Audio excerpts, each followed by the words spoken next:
Ed Davey, thanks for joining us on Sky News. Now, you've been a politician for a long time, and this country feels in many ways like it's on the edge at the moment. The Prime Minister said recently we are in the fight of our times between patriotic national renewal and decline and toxic division. Do you agree with him? I certainly have some sympathy with that expression. I think people are worried about the direction of our country because often in the past, sometimes we have seen a bit of American influence in our country. We're seeing a lot more of it. And people look at Trump's America and what he's doing to it and are really fearful for the democracy, for people's rights, as well as for basic services like the health service, like the economy. Trump's doing a really bad job.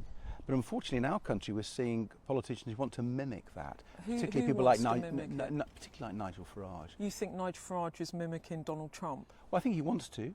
I think he wants Britain to be like Trump's America. That's the impression I get from what he says and from a lot of his policy statements.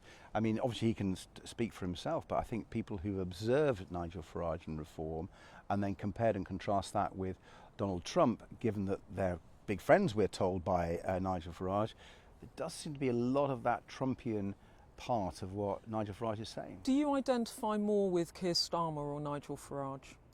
Well, I want to identify with Liberal Democrats and our values and our policies, but I mean, it is obvious, is it not, that mainstream politicians of all the mainstream parties, I think, don't want to undermine our democracy, don't want to take it in the direction of Trump's America like Nigel Farage. I don't think there are other political parties who want to do that, like Reform does.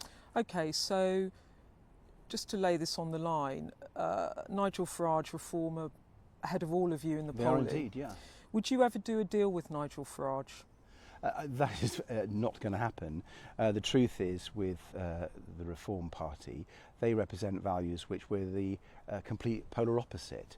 We want to actually talk about true British values, to have a country that's decent and caring, where public services are improved. So you would never do a deal with Nigel Farage? Well, I think no one would expect me to do that, and I don't want to do it, and we won't do it. Would you ever do a deal with Keir Starmer? Look, when it comes to deals with other parties beyond reform, let's wait till see the result of the next election. No, here's the point. Liberal Democrats believe in getting that election whenever it comes, and I've said, I think to you in the past, Beth, that I don't talk. That I don't talk about after an election because I've noticed my predecessors do that, and what that's meant is they haven't focused on the job of winning more. There's a serious point to this as well, but please finish.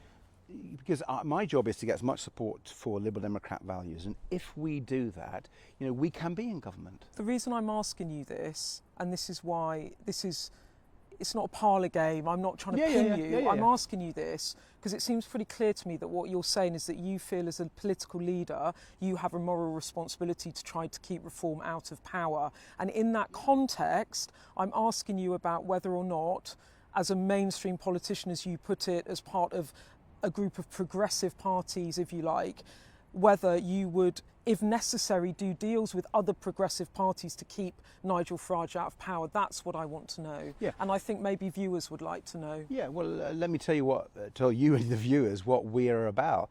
If Liberal Democrats keep winning seats and build on our best result for 100 years at the last general election, we can stop reform by ourselves.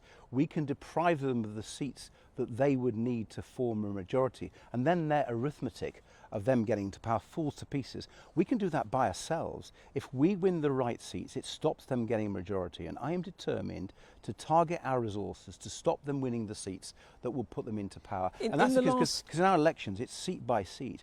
There's so many seats we took of the Tories last time that if we hadn't done, Reform might have done. There's a load of extra Tory seats. Does that involve electoral pacts with other progressive parties though? No, we didn't have pacts last time, we're not going to have pacts in the future. What we can do, and I think we've shown that, haven't we, by our best result for 100 years, if we're really proud, go out there in the communities, win people's trust, to put forward our policies, we can win by ourselves. We can stop reform by ourselves. Realistically, though, you're not going to win enough seats in the next general election to form a government single-handedly. I mean, there's absolutely no evidence of that across polling.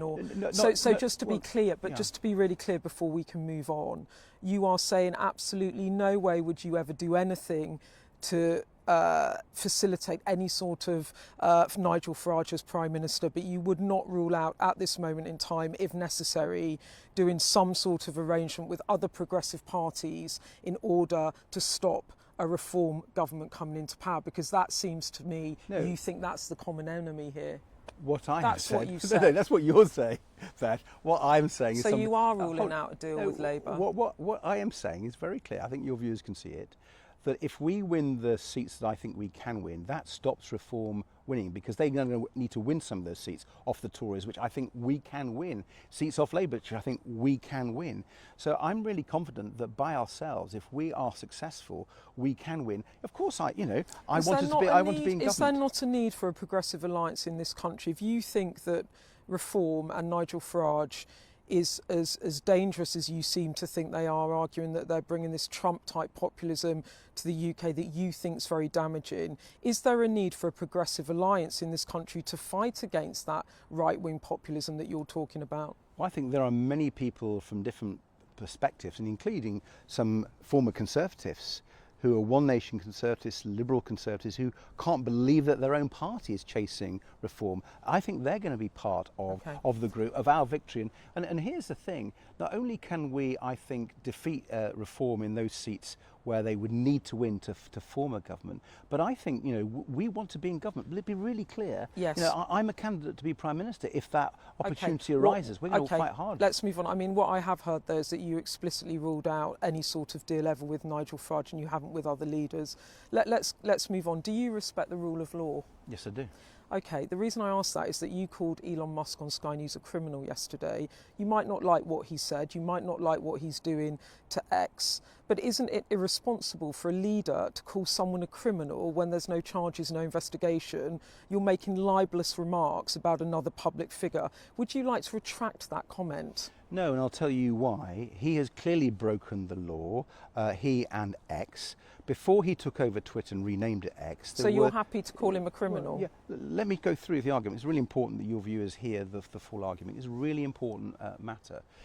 Parliament passed the Online Safety Act, and that was designed to put in lots of laws to protect our children, for example.